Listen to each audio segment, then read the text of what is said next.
Hey, I'm filming. Hey! Can you believe it? It's here. I've been waiting a year for this crate to arrive, and I'm not exaggerating, it's been an actual full year. This is the thing that will allow me to connect my Subaru EZ30R, allegedly, to my Porsche G96 transmission from the Porsche 996, which is a cable shift 6-speed. The G86 was also in the Cayman and the Boxster, so this will be able to theoretically connect those transmissions to this same engine. I have no idea what to expect here. I'm hopeful. Fingers crossed. Bum, ba, ba, ba, ba.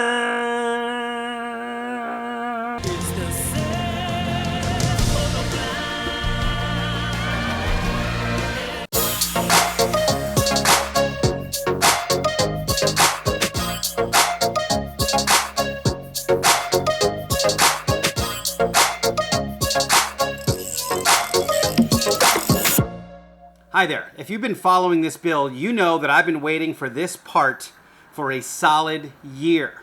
And I want to say something. The last video, I implored you, please, if you could, make some comments, throw some likes. Let's hack this YouTube algorithm. You guys were awesome. Over 200 comments, 200 something likes. And we're going to bulldoze our way through the YouTube algorithm. So if you could keep it up, just throw a high five, throw some horns, throw a like in the comments. You know the deal. If you are brand new to this channel, I'm Michael. I have a 1969 Porsche 911S that was converted to a fully tube-caged race car in 1994. I bought it about a year ago. I'm converting it back into a street car, which I'm calling a techno mod, because I'm doing, if it comes on a 2022 Mercedes S-Class and somebody from the aftermarket makes it, and I can integrate it seamlessly into this build, I'm doing it. It's being powered by a twin-turbo Subaru EZ30R flat 6 engine, twin-turbo, and I'm looking for 400 horsepower, which is very, very conservative. Now, this engine is easily capable of doing 800 horsepower by touching the internals, which I'm not doing right now. For budgetary and time constraint reasons, I'm keeping the bottom end completely closed, but doing all the top end, which should be capable of 400 horsepower.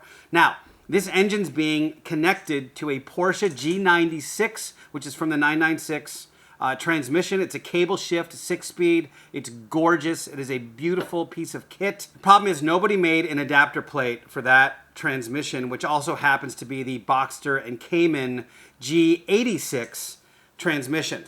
So, here's the challenge, and this is why this is so special. Here's the adapter plate. Do you see anything weird about it? The weird part is it actually has a mount for the starter. And that's because on the Subaru side, the starter's on the transmission. On the Porsche side, the starter's on the motor. So there's actually nowhere to mount a starter, so this adapter plate has to have it. Kennedy Engineering wouldn't touch it. Any of the other companies that make adapter plates wouldn't touch this because it's so complex.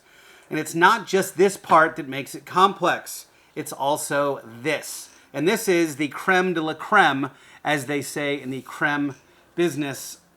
This crazy piece of machining is what makes this all work. So I've got a flywheel. Really, I've got a piece that mounts a flywheel and the clutch on this side. But this flywheel has a removable ring that you can bolt on, which is perfect for racing. Hopefully I never need to do it. I never need to wear it down, but if I do, I know I can get a replacement ring at any time. So today's plan, and by the way, the reason why this adapter plate is so important is because I can do like 9 other projects now that I have it. That's the good news. The bad news is I don't even know if it works. This is a total prototype. And the only way to know if it's going to work is to bolt it up and see if it's actually going to work. I need to pull all the engine stuff out, pull the engine back out, separate the transmission from the engine, get it in there. The other thing I need to do is figure out what nuts and bolts I'm going to need and how long they need to be. So that is completely undetermined as of now.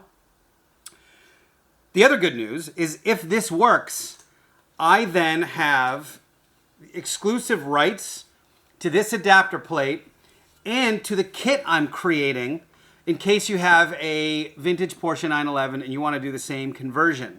So my goal is to have a completed kit where, like, if you want to replace, let's say you buy an old 912 or you find a 911 somewhere that you want to do the same conversion, you can buy the motor, you can buy the plate, you can buy the cradle that I'm going to create, and then most of the heavy lifting is done. You're going to need an ECU, which we'll talk about when the time comes, but you should be relatively good to go to do the same conversion, which is going to cost you less than $5,000. I'm going to have less than 5K in for 400 horsepower. How about that? Without further ado, let's get this thing in the car. Let's pull the engine and transmission out and mark some stuff so I can put it back in right where it is. But this is a super fun day in the garage. For what it's worth, the video I was going to do today was going to show you guys how I went from here to here. And I thought it would be useful to show you guys how I metalworked just for flares, you know, like this way. It's hard to feel this, like you can see that there's some stuff there, but it's actually really smooth, and with just a little skim coat of body filler or lead if I decide to do it, it's going to be smooth as butter, and you'll never know that there was a fender welded on. But if that sounds interesting to you guys, please comment below, and I will definitely do that video if you want to see what the process was. It involved a lot of grinding, a lot of welding, and a lot of grinding, and a lot of hammering, and a lot of welding, and a lot of grinding, and a lot of welding, and a lot of grinding, and you get the idea.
Okay, so this is a bit of a problem on so many levels.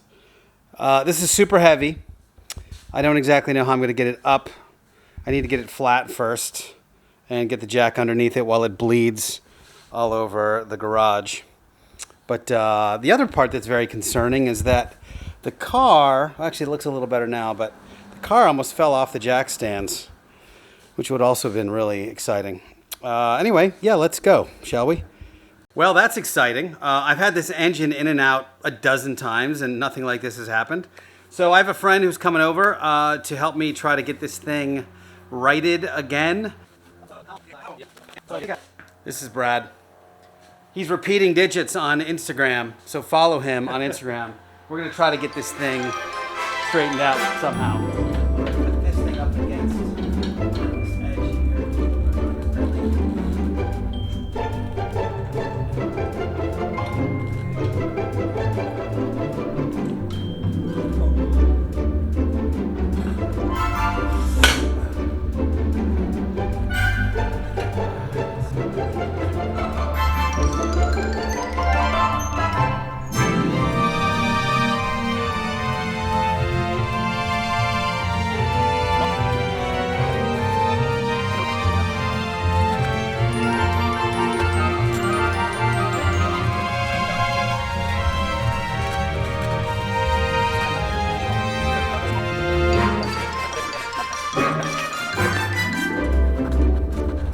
Now that that mess is sorted out, I need to figure out how to get this engine separated from the transmission and not fall all over the place.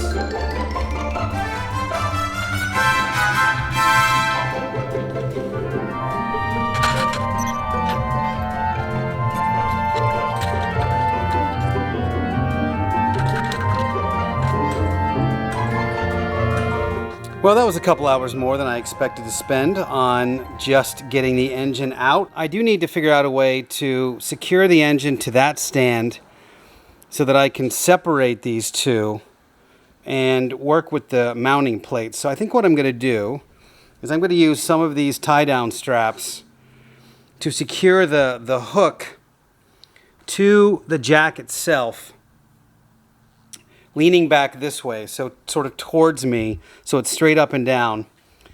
And then this is easy enough to support with a jack and a couple of dollies.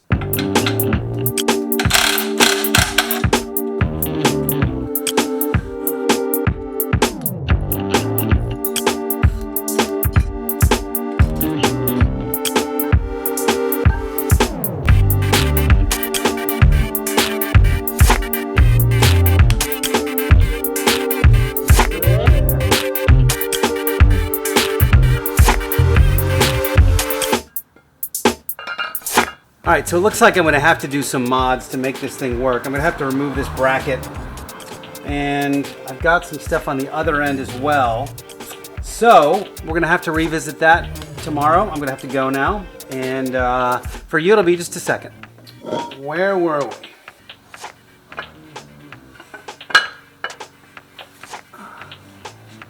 I do not have any Allen bolts, but I'm gonna mark how many I need here. I need one.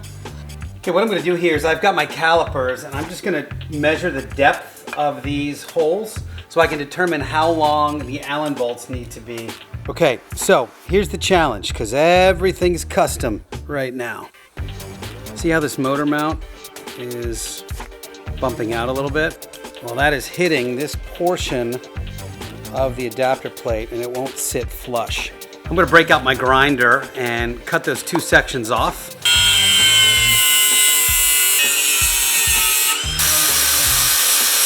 Okay, now that those are shaved down, and thankfully they were actually made mostly of plastic and rubber, now I've got a nice flush interface between the plate and the engine. Hi there.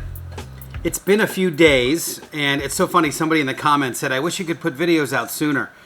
Well, the hilarious part about this, especially as it pertains to the adapter plate, this is a prototype, so there's no rules. And let me tell you the story.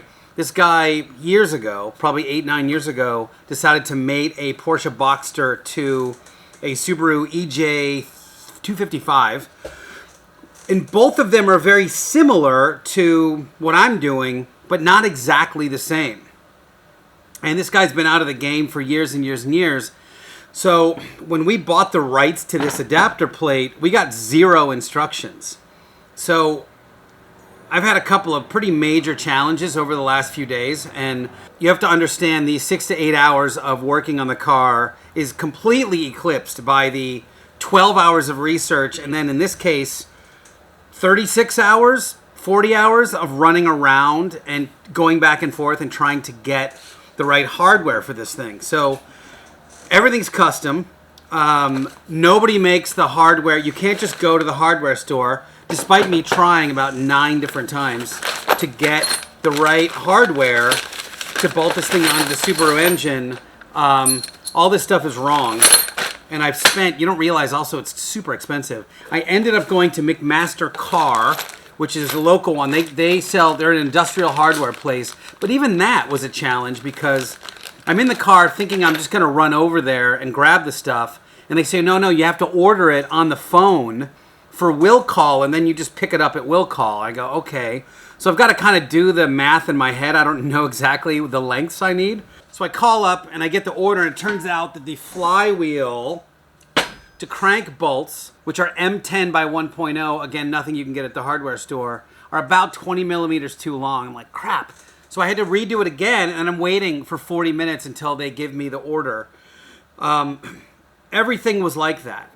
Now we get to the starter. Here's the starter. I went through 3 starters to make sure that this thing fits here. First I tried a Porsche starter. That was obviously wrong. Then I tried a Subaru starter for the EZ30R, and that was actually too big in this section. And again, you don't know. You just go and buy it from AutoZone, and then you try it.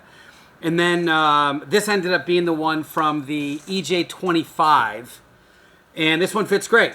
So all I'm saying for all of this stuff is that I wish I could crank the videos out quicker, but some of the stuff takes a while. So here's what we're going to do. We're going to bolt the flywheel on. We're going to bolt this adapter plate on, and then I'm going to have to start seeing where I actually have to cut the transmission bell housing to get the starter to fit in there, because right now it ain't fitting.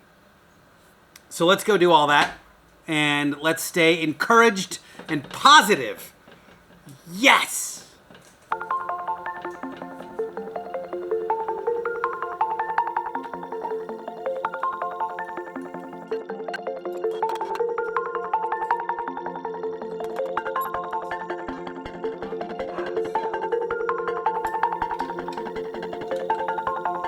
Okay, we're bolted on. I think I'm having a clearance issue though. What's your clearance, Clarence? I think this is supposed to be totally flush with this. And that might mean that we might need to machine some of this piece so it goes in a little bit further and allows this to clear, because right now it's right up against it on the inside. So for now, I'm going to pull it all off. This is going to be a bear to get off, I can tell already, because it really is pressed on. But I'm going to pull it all off and start looking at how I'm going to clearance my transmission to mount the starter on there. And we're going to have to deal with this another time.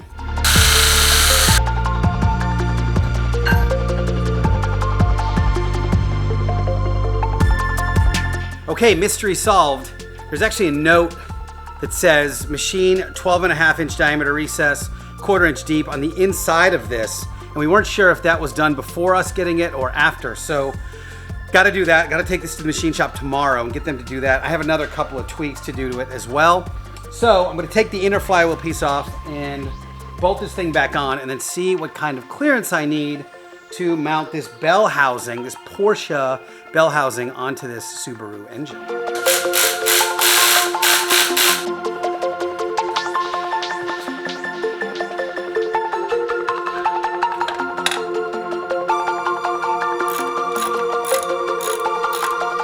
Okay, here we are at this moment. I've got this thing gapped. I've got it screwed in over here. And then this is where we have to clear the bell housing for the starter. Now, I know that I have this much gap, so let's say 1 inch, that I could cut in right there. But I also need to have enough room to get the starter to mount in there. So this thing could end up being like, this thing could end up cutting all the way to this side of the bell housing. I could end up going all the way through these things onto the inside. So I think what I'm going to start with, I'm going to clear here and clear there.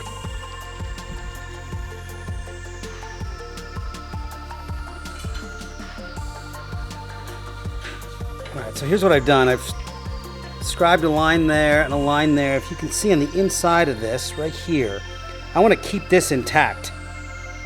I want to keep this bolt hole intact if I can.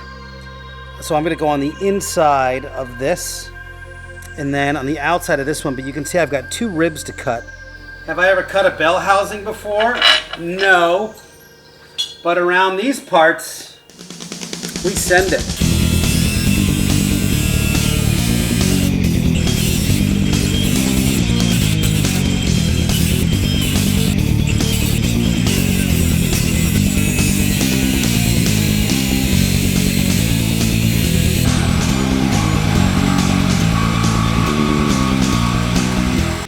All right, step one. Nice clean cut though. Okay, phase one is good.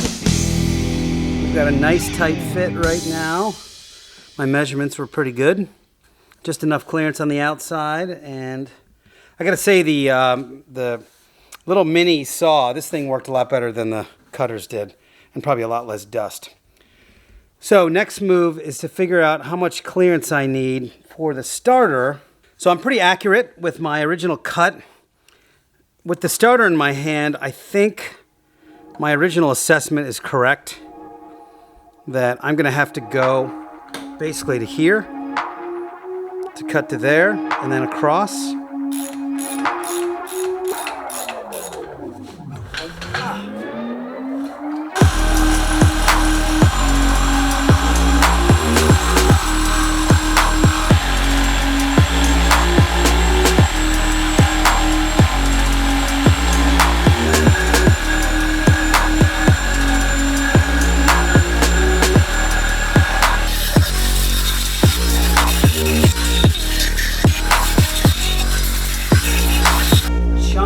Transmission is removed. Let's see how we did.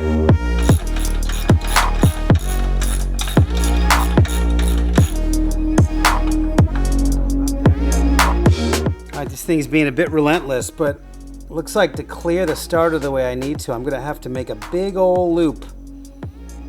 So I've used my cutting wheel to carve a nice little circle in there, and that should do the trick. I'm hoping I don't have to take it apart to do this.